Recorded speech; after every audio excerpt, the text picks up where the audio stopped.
앞에서 제가 이렇게 보니까 노란색, 흰색 아주 예쁜 그러한 국화꽃으로 이곳에 가득 모여있는 듯한 그러한 느낌을 받습니다. 이때쯤 제가 그냥 넘어갈 수 없지요. 여러분들을 위하여서 윤동주 시인의 자화상이라는 시를 한 편 여러분들에게 들려드리고자 합니다. 산모퉁이를 돌아 논가 외딴 우물을 홀로 찾아가선 가만히 들여다봅니다. 우물 속에 달이 밝고 구름이 흐르고 하늘이 펼치고 파란 바람이 불고 가을이 있습니다. 그리고 한 사나이가 있습니다. 어쩐지 그 사나이가 미워져 돌아갑니다. 돌아가다 생각하니 그 사나이가 가엾어집니다. 돌아가 들여다보니 그 사나이는 그대로 있습니다. 다시 그 사나이가 미워져 돌아갑니다. 돌아가다 생각하니 그 사나이가 그리워집니다. 우물 속에는 달이 밝고 구름이 흐르고 하늘이 펼치고 파란 바람이 불고 가을이 있고 추억처럼 사나이가 있습니다. 29세에 옥중에서 마지막 생애를 마무리한 윤동주 시인의 자화상이라는 시인입니다. 자기 스스로를 바라보면서 자기가 때로 막 미워지는 거예요. 또 자기 자신을 바라보면서 미워지다가 보기 싫어하고 돌아갔다가 또 자신이 또 그리워지는 거예요. 자기 자신이 가만히 생각하면 너무 불쌍해. 불쌍한 자기 자신을 보기 싫어하고 갔다가 그 불쌍한 자기 자신이 오히려 보고 싶어. 그 우물가에 쳐다본 그 얼굴은 다른 얼굴이 아니라 내 얼굴이다. 혹시 여러분들은 이런 감정을 느껴보시지 않았습니까? 저도 한때 이런 감정을 느낀 적이 있었어요. 가을하면 어떤 단어들이 떠오르는가? SNS에서 그 누군가가 질문을 하니까 많은 사람이 답변을 올렸어요. 어떤 사람은 가을하면 붉게 물든 단풍이다. 또 어떤 이들은 가을하니까 높은 하늘이다. 어떤 이들은 찌르륵 귀뚜라미 울음소리다. 어떤 이들은 추억의 가을 운동회다. 여러분들은 가을하면 어떤 단어가 떠오릅니까? 그 밑에 한 사람이 추어탕 하고 딱 달아놨더라고요. 가을하면 추어탕이 생각난다고. 그래서 그 밑에 읽어가 보니 추어탕 식당 하는 주인 사장님이었어요. 가을하면은 추어탕 생각나서 추어탕 한 그릇 드시러 오세요 하고 딱 거기에 추어탕. 이런 단어들을 다 모아보니까 한마디로 뭔가 공통점이 없을까 생각하니까 외로움이라는 이 공통점이 여기에 다 포함이 되어 있더라고요. 외로움, 그렇습니다. 이 가을하면 사람들은 보편적으로 이 외로움을 많이 느끼는구나. 과학자들도 가만히 보니까 밤이 길어지고 그리고 낮이 짧아지니까요, 멜라토닌이라는 신경 전달 물질 분비가 적게 됨으로 말미암아 사람이 괜히 우울해진다고 합니다. 그래서 괜히 외로워지는 거예요. 외로운 거 당연한 겁니다. 고독한 거 당연한 거예요. 그런데 환경이 이렇게 고독하게 밀릴 때에 여러분들은 어떤 생각에 사로잡힙니까? 그 공간이 텅 비어 있다고 생각하면 그 외로움이 크게 느껴질 겁니다. 아무도 없는 텅 빈 곳. 오늘 그래서 이 설교 제목을 텅 빈 자리라는 말씀을 가지고 설교를 전하려고 해요. 사람들이 옥작지가라고 많이 있으면 그 공간이 작게 느껴지는데 아무도 없는 공간에 나 혼자 덜렁 있다면 더 크게 그 공간이, 빈 공간이 크게 느껴질 겁니다. 야구 여러분 좋아하시죠? 야구가 800만 관중을 돌파했다고 그래요. 그런데 그 많은 야구장의 사람들이 이기라고 응원하다가 다 떠나가고 난 다음에 거기에 남겨져 있는 빈 의자에 휴지 하나가 휙 날아가면 더욱더 외롭게 느껴지거든요. 아이들이 그렇게 뛰어놀며 운동장에서 활발하게 움직이다가도 그 운동장에 빈 운동장 시소가 그냥 삐그덕 하면 그 삐그덕 소리가 그렇게 또 외롭게 느껴질 수 없습니다. 왜냐하면 또 텅 비었기 때문에 그렇습니다. 텅 비었기 때문에. 오늘 이 텅 빈 공간에서 한 사람이 편지를 쓰고 있습니다. 그 사람이 누구냐 하면 저와 여러분이 읽었던 이 내용의 주인공입니다. 이 편지. 그래서 저는 오늘 이 설교 제목을 지나면서 참 고민을 많이 했어요. 무슨 제목을 정할까? 텅 빈 자리라고, 모두가 떠난 텅 빈 자리라고 설교 제목을 정할까? 아니면 가을 편지라고 정할까? 왜냐하면 오늘 이 편지, 이 글이 가을날 써져졌거든요. 겨울이 오기 전에 로마 감옥 아무도 없는 그 빈 공간에서, 텅 빈 빈 공간에서 한 사람이 편지글을 적고 있었습니다. 그 사람이 바로 바울이거든요. 이 바울이 텅 빈 그 빈 공간, 그리고 그 빈 공간이 얼마나 외롭게 느껴지겠습니까? 그것도 감옥이니. 심지어는 오늘 본문 16절 한번 가보겠습니다. 16절에 그 주위에 누가 있는지 한번 보겠습니다. 자, 우리 16절 다 같이 한번 한 목소리로 봉독해 보겠습니다. 내가 처음 변명할 때 나와 함께 한 자가 하나도 없고 다 나를 버렸으나 저희에게 허물을 돌리지 않기를 원하노라. 한 사람도 없는, 모두가 다 떠나가 버리고 한 명도 없이 다 떠나가 번들이 얼마나 외롭겠어요. 그런데 편지를 쓰고 있어요. 그런데 그 편지의 그 글귀가 너무나도 가슴을 울리는 글귀입니다.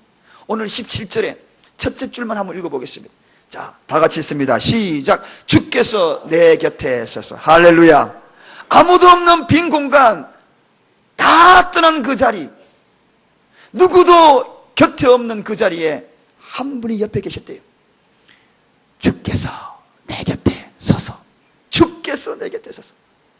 주님이 내 곁에 서서, 앉아있는 것도 아니고 곁에 서서. 여러분, 이 가을날 많은 사람들은 이 글에 대해서 누가 감히 외로운 글이라 이야기하고 평가할 수 있겠습니까? 아무도 없는 그 공간이었지만 주님이 내 곁에 서 있다는 것입니다. 하나님이 내 곁에 섰다는 것입니다. 감옥이 얼마나 배고프겠어요? 얼마나 그 빈 공간이 크게 느껴지겠습니까? 그런데 그 빈 공간이 크게 느껴지면 느껴질수록 그 빈 공간을 채우는 한 분이 계세요. 주께서 내 곁에 서서. 오늘 이 시간 여러분 마음이 너무 허전하고 마음이 텅텅 빈 것 같은 그런 마음으로 이 자리에 앉아 계신 분 계십니까? 환경적으로 돌아보면 텅 비었어. 그런 자들에게 오늘 이 말씀은 복음입니다. 주님이 내 곁에 서 있다는 것입니다. 바울 곁에 서 있던 그 주님이 여러분 곁에도 서 있다는 것입니다. 할렐루야. 앉아있는 것이 아니고 서 계신다. 더 감동적입니다. 여러분. 내 곁에 서 계신다. 오래전에 연세 드신 한 분이 이런 글을 옮긴 것을 읽어보았습니다. 24살 되어서 그만 과부가 되었어요. 어린 두 딸을 남기고 남편이 세상을 떠난 겁니다. 얼마나 쓸쓸하고 공허하겠습니까? 그 빈자리가 크겠어요. 사진을 또 보고 24살 때 두 어린 핏덩어리를 안고 키우는 것은 너무 힘들었을 겁니다. 그런데 사람들은 그 빈자리, 그 공허함을 오히려 이렇게 이야기합니다. 안 믿는 사람들. 팔자가 거세서 그렇다. 관상이 그래서 불행한 거야. 관상이 안 좋아. 이러면서 입방아를 찍습니다. 얼마나 마음이 더 괴로워지겠습니까? 그런데 이 집사님은 이렇게 고백합니다. 그럴 때마다 무슨 소리? 예수 믿고 사는 것만큼 큰 복이 어디 있는데, 거기다가 하나님이 나와 함께 하시면 됐지, 뭐가 또 중요해? 할렐루야. 외롭고 고독하고 텅 빈 그 빈 공간에 그 누군가가 서 있었는데 하나님이 내 곁에 서 있으면 됐지, 뭐가 또 중요해? 예수 믿으면 이보다 더 큰 복이 더 어디에 있어? 이러면서 그 외로움, 그 고독감을 이겨냈다고 합니다. 사랑하는 여러분, 세상에 의지할 것 모든 것 다 떠나갈 겁니다. 너무 기대하지 마세요. 자식들도 때가 되면 다 떠나가요. 내 품의 자식이지. 떠나가요. 사랑하는 아내, 배우자, 남편 떠나갑니다. 우리는 떠나보내는 준비를 잘 해야 돼요. 떠나보내고 허전하고 외로운 것이 아니라 그때도 주께서 내 곁에 서 있어. 할렐루야. 주님이 내 곁에 서 있어. 사도 바울은 지금 그가 함께 동역했던 많은 동역자들이 떠나가 버렸어요. 성경에 보니까 데마도 떠나가고 그레스게도 떠나가고 디도도 떠나갔다. 한 명도 내 곁에 없다는 겁니다. 그 빈자리, 텅 빈 자리에 주님이 서 계셨습니다. 주님이 곁에 서 계셨습니다. 그래서 세상적인 것 의지하면, 기대하면 거기에는 반드시 섭섭이 귀신이 들어가요. 사람 의지하면 섭섭이 귀신. 다른 귀신은요, 예수 이름으로 물러가라 떠나가는데 섭섭이 귀신은 잘 안 떠나가. 끈질겨. 세상에서 제일 무서운 귀신이 섭섭이 귀신이. 물질 때문에 섭섭해지고 자식 때문에 섭섭해지고. 여러분, 그러나 우리 곁을 다 떠난다 할지라도 사도 바울이 고백하잖아요. 내 곁에 한 분이 서서 계신다. 봄에도 서 있고 여름에도 서 있고 이 가을날 내가 편지를 쓰고 있는 이 시간에도 서서 계신다. 그런데 더 놀라운 것은 이 편지가 마지막 편지라는 것입니다. 마지막 편지. 인생의 마지막 편지. 바울 서신의 마지막 서신이 디모데 후서거든요. 이 편지를 쓰고 세상을 떠나가요. 이제 이 편지가 마지막 편지예요. 더 이상 쓰고 싶어도 기회가 없어요. 마지막에 쓰는 가을 편지. 이 편지를 쓰면서 바울은 모두가 떠난 그 텅 빈 그 자리에 하나님이 내 곁에 서 있다. 여러분, 바울뿐이겠습니까, 여러분? 하나님의 사람 곁에는 항상 하나님이 곁에 서 계신 줄로 믿으시기 바랍니다. 내가 외로워하고 고독하는 그 빈 공간 전체를 채우고도 남을 그분이 여러분 곁에 서 있습니다. 권사님 곁에 계십니다. 지사님 곁에 서 계십니다. 그 누구 곁에 다 서 계십니다. 할렐루야. 여러분, 지난주에 제가 설교 말씀을 드렸지요. 고독에 울고 고독해 웃는다고. 기독교인들은 고독에 울지만 나중에 그 고독이 나를 웃게 할 겁니다. 왜? 하나님이 곁에 서 계시니까. 그래서 기독교인들의 결론이 뭐냐? 울다가 웃습니다. 그러다가 기독교인들은요, 다 엉덩이에 뭐가 있습니다. 울다가 웃어요. 세상 사람들은 웃다가 울어요. 아니면 울다가 울어요. 그러나 우리 모두는, 하나님의 백성들은 울다가 웃습니다. 할렐루야. 이게 바로 다윗의 고백이었잖아요. 나는 광야의 당아새처럼, 광야에 버려진 당아새처럼 물 있어야 살아가는데 물 없는 새 한 마리처럼, 황폐한 곳에 부엉이처럼 숲속에 있어야 되지 숨기는데 숲이 없는 부엉이 한 마리. 나는 외로운 지붕이 한 마리 참새처럼, 때를 지어 함께 다녀야 될 참새가 한 마리밖에 없으니 얼마나 외롭겠습니까? 그랬지만 그가 견딜 수 있었던 것은 내 곁에서 계신 하나님, 내 곁에 하나님. 할렐루야. 내 곁에 하나님. 애굽으로 팔려간 노예 요셉, 외로운 노예 한 사람 요셉, 17살에 애굽으로 팔려갔어. 얼마나 외롭겠습니까? 말이 그렇지 여러분. 가족들이 다 노예도 아니고 한 명이 노예로 팔려갔어. 모르는 땅에 팔려갔어. 평생의 노예로 살아야 돼.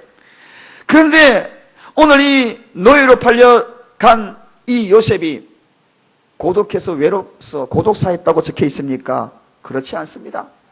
창세기 39장 2절에는 거기에는 하나님이 요셉과 함께 하심으로 그렇게 소개합니다.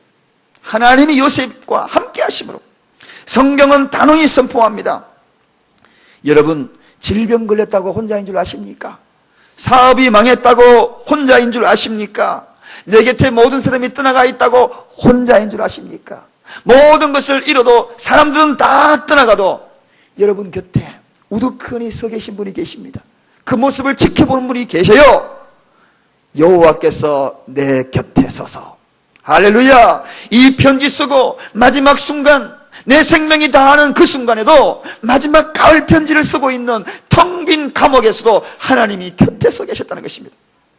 오늘도 물끄러미 여러분 곁에 서 있는 하나님을 만나는 이 믿음이 있기를 주님의 이름으로 축원드립니다. 사랑하는 여러분, 그렇습니다.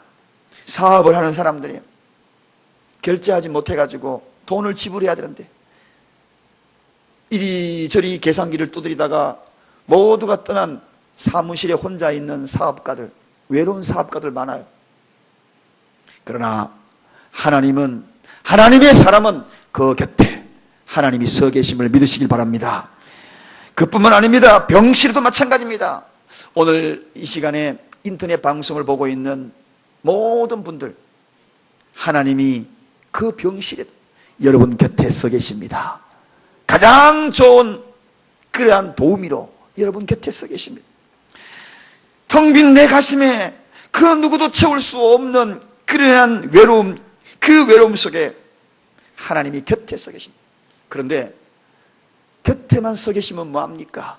뭔가 나에게 힘이 되어야지. 그래서 오늘 성경은 이야기합니다. 바울의 편지는 거기에서 끝나지 않았어요. 내 곁에 선 것으로 끝나지 않았습니다. 어떻게 해요? 어떻게 오늘 17절에 소개가 되고 있는지. 오늘 17절 첫째 줄만 읽습니다. 둘째 줄까지만 읽습니다. 다 같이 읽습니다. 시작. 주께서 내 곁에 서서 나를 강건케 하시면, 여기까지. 나를 강건케 하시면. 여러분 곁에 서서 물끄러미 보고만 있는 것이 아닙니다. 오늘 본문에 강건케 하였다. 이 강건이라는 단어는 영어로는 strength라고 이야기합니다. 이 단어의 뜻은 한국말로 찾아보면 세 단어로 압축이 되어요. 하나는 용기, 하나는 힘, 하나는 기운. 용기, 힘, 기운, 이것을 바울에게 허락하여 주셨다는 것입니다. 곁에 서 있는 것으로 끝나지 아니하고 용기 주고 힘 주고 기운을 줬다는 것입니다. 그래서 저는 이 세 가지 단어 중에서 가장 제 가슴에 부딪히는 단어가 있습니다. 용기도 좋고 힘도 좋은데 그 가운데 이 기운이라는 단어입니다. 기운. 여러분, 이 기운이라는 것 어르신들이 많이 사용하는 단어죠. 기운 내라, 기운 내라. 이 단어가 제가 왜 좋아하게 되었는가? 저에게도 이 기운이라는 단어에 추억이 있기 때문에 그렇습니다. 어릴 때 제가 무슨 질병으로 알았는지 모르는데 열이 아주 고열이 났습니다. 누워있으니까 우리 어머님이 찬물로 짜가지고 머리에 올리고 또 찬물로 짜가지고 머리에 올리고 그러다가 제가 밥을 못 먹으니까 부엌에 가가지고 죽을 끓이셨어요. 그 죽을 끓여가지고 머리맡에 딱 넣으시고 이제 죽 먹기 전에 저에게 기도해 주시는 겁니다. 머리에다가 손을 딱 얹고 하나님 아버지, 내 아들 막내입니다. 이 막내가 이 죽 먹고 기운 차리게 해주세요.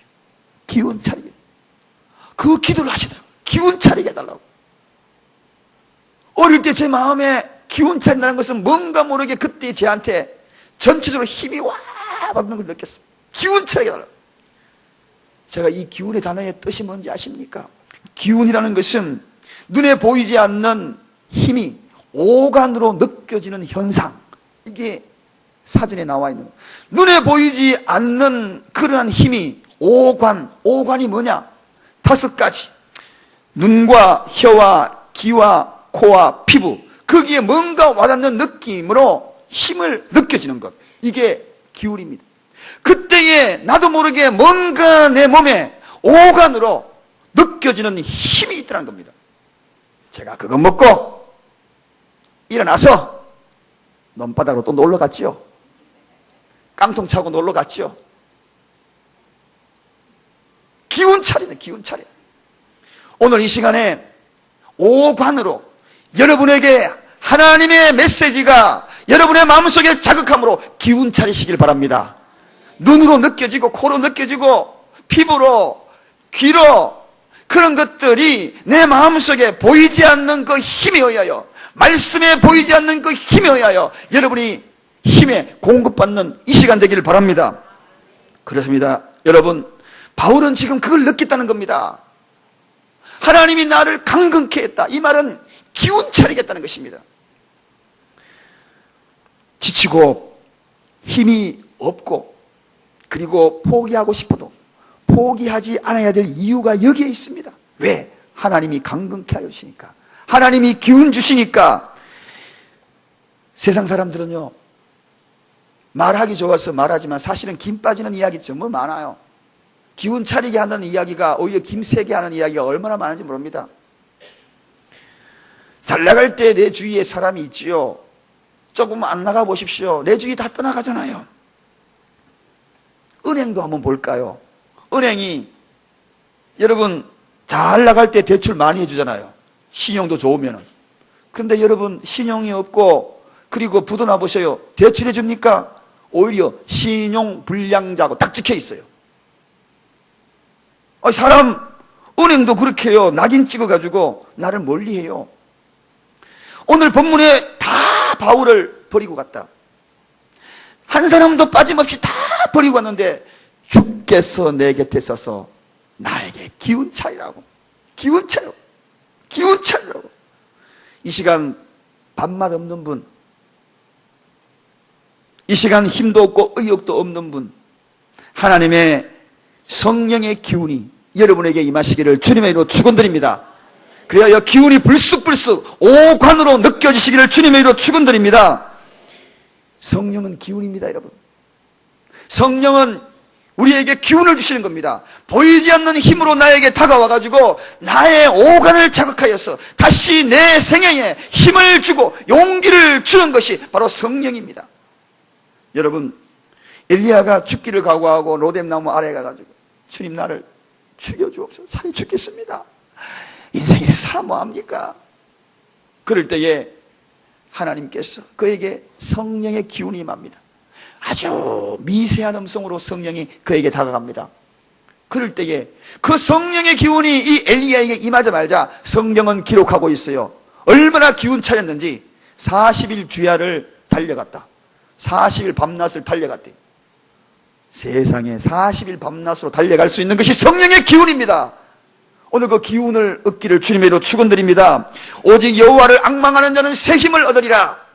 여호와를 앙망하는 자는 오늘 성령의 새 기운으로 새 힘을 공급받고 다시 하늘을 비상하는 독수리 날개처럼 비상하는 그런 은혜가 있기를 바랍니다. 이 성령의 기운, 그러면 또 하나 생각나는 한 사람이 있습니다. 음악가 요한 세바스찬 바하의 이야기입니다. 바하. 이 사람의 이야기를 읽으면 읽을수록 너무 감동이에요. 왜 감동이냐? 역사상 교회 음악 작곡가의 최고의 그러한 업적을 남긴 이 한 사람, 그가요 인생을 바라보면 그 인생은 황무지예요. 완전 황무지. 황무지가 뭡니까? 바람 쌩쌩 날리고 먼지 날리고 돌뿌리밖에 없는 그런 것을 황무지라 그랬잖아요. 그런데 그 인생이 황무지가 아니야.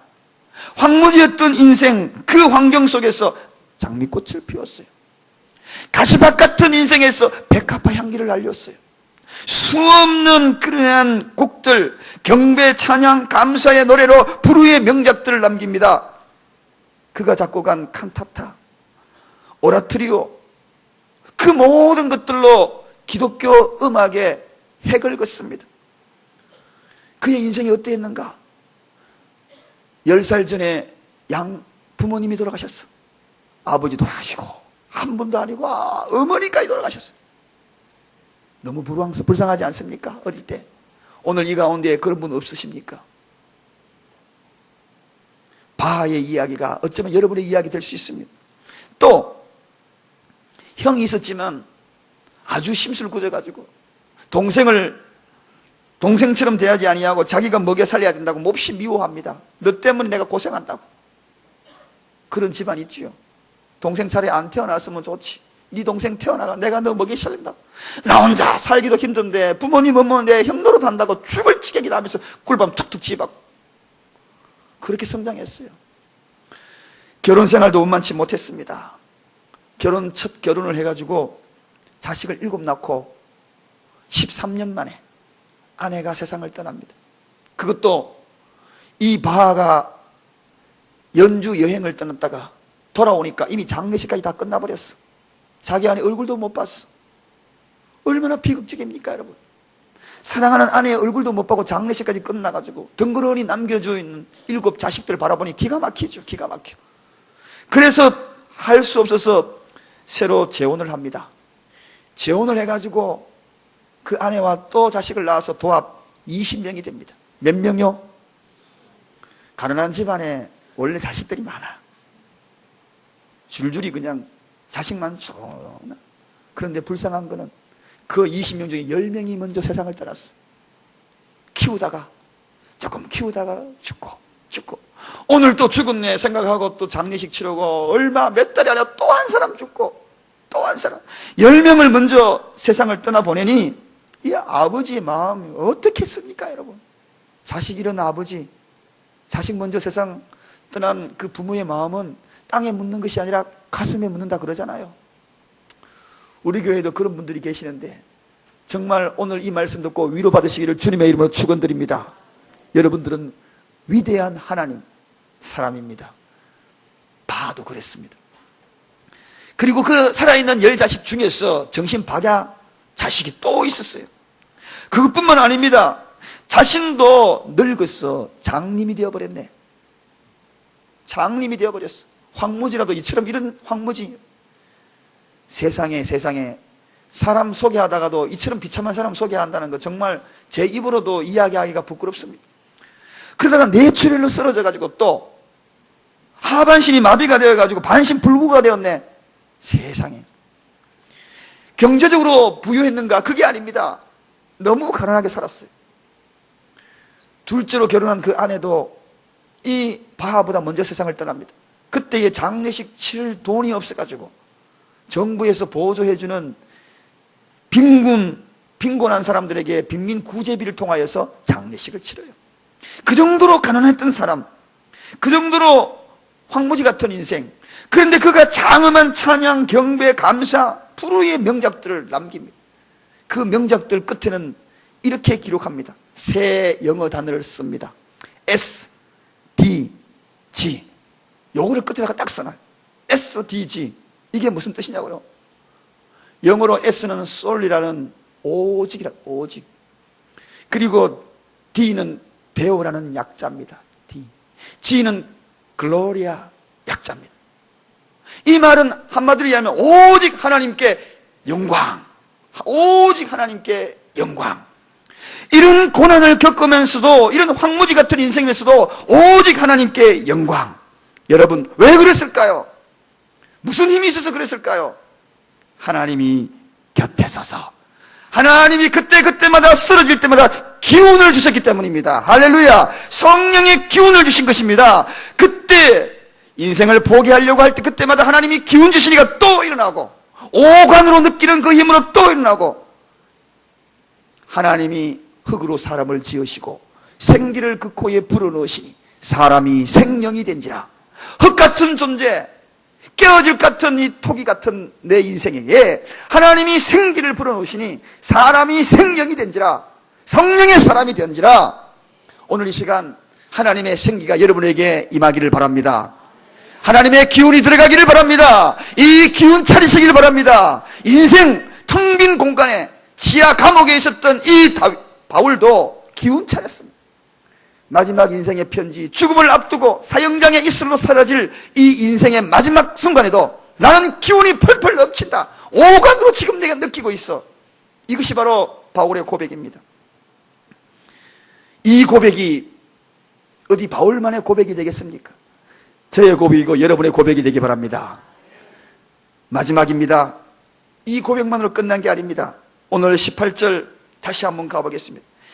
자, 하나님이 곁에 서서 기운을 주시고, 그리고 그가 고백한 것이 있습니다. 다 같이 읽습니다. 시작. 주께서 나를 모든 악한 일에서 건져내셨고 또 그의 천국에 들어가도록 구원하시리니 그에게 영광이 세세 무궁토록 있을지어다.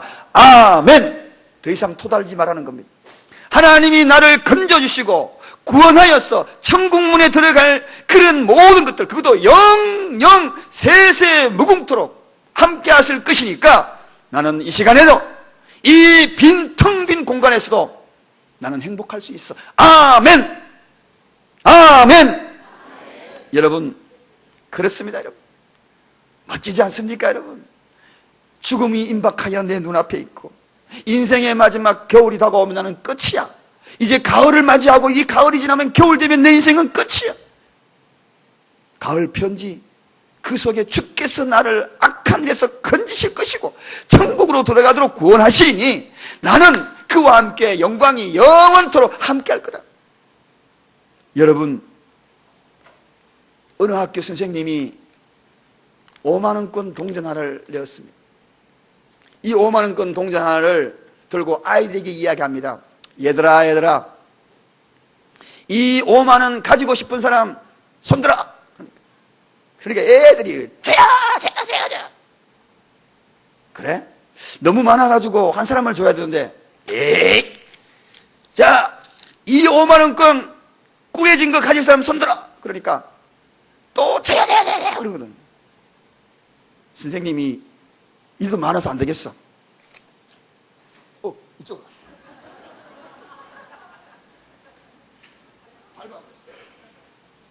그리고 난 다음에 밟은 그 돈을 가리키면서 이 5만원 가진 사람은 손들어. 또 쳐야 돼. 왜 그럴까요, 여러분? 꾸겨져도 밟혀져도 5만원권의 가치는 동일한 겁니다. 여러분의 인생이 꾸겨진 인생이 있습니까? 내 인생이 완전히 꾸겨졌어. 이 돈 도로 집어넣겠습니다. 내 인생이 밟혀버렸어. 그렇지만 여러분의 가치는 여전한 겁니다. 하나님은 여전히 여러분의 가치를 인정하고 그 옆에 서 계실 것입니다.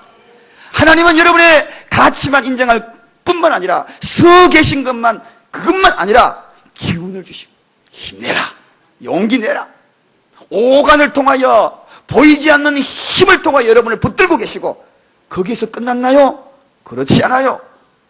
죄에서 건져서 영원한 천국으로 들어가도록 구원하겠다 약속하시는 것입니다. 그리고 영광이 세세 무궁토록 함께 하시겠다는 약속입니다. 사랑하는 여러분, 오늘 이 편지를 쓰고 있는 겁니다. 이 편지를 디모데에게만 쓴 것이 아니에요. 저에게도 여러분에게도 쓴 것입니다. 오늘 이 시대에게 모든 크리스천들에게 이런 소망의 메시지가 있다는 것을 사도 바울은 지금 전하고 있는 것입니다. 빈자리가 너무 큽니까? 여러분이 있는 그 빈자리가, 머무른 그 빈자리가 텅 비었습니까? 외롭다고 그 자리가 더 크게 느껴지십니까? 그럴 때마다 하나님은 더 크게 여러분 곁에 서 있을 것입니다. 그리고 강건케 하실 것입니다. 어떻게? 기운차요. 그리고 여러분의 손을 붙들고 악한 일에서 건져내어서 천국으로 인도할 것입니다. 방황하지 마시기 바랍니다. 어디로 가야 할까 막막한 분 계십니까? 무슨 결정을 해야지, 내가 어떻게 살아야 내 인생을 잘 사는 것일까 고민하고 계신 분 계십니까? 그러다가 내 온통 내 마음이 뻥 뚫린 가슴이 된 그런 분들 계십니까? 저는 오늘 이 메시지를 정리하면서 마지막 가을날 쓴 이 편지, 텅 빈 감옥에서 모두가 떠난 그 빈자리에서 갈 바를 고민하고 있는 그러한 많은 사람들에게 던져준 이 편지 글에서 이 찬양을 여러분과 함께 부르고 싶습니다. 아마도 바울도 이 찬양을 불렀을 것 같아요. 주께서 내 길 예비하시네.